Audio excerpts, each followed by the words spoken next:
Барларыңызға сәлем, амансыңыздар ма? Мен Қазбаева Нұрия Ғафур қызымын. Ғафур әкем менен Бақыт анамның шаңырағында екінші перзент болып дүниеге келдім. Асқар Таудай әкемнің еркесі, Балбұлақтай анамның қолқанаты болып өстім.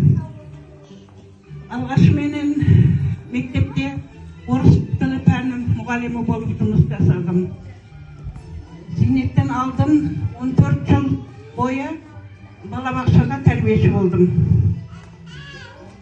Енді міне уақыт зымырап өтіп, 4 ұлым мен 4 келінімнің 13 немересінің әжесі болдым.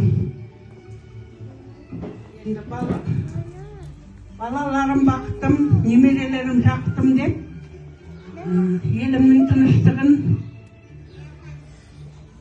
жұртымның амандығын тілеп, Ақбатамды, аналық дуа тілегімді аузымнан тастамайтын алтаулықта әжемін.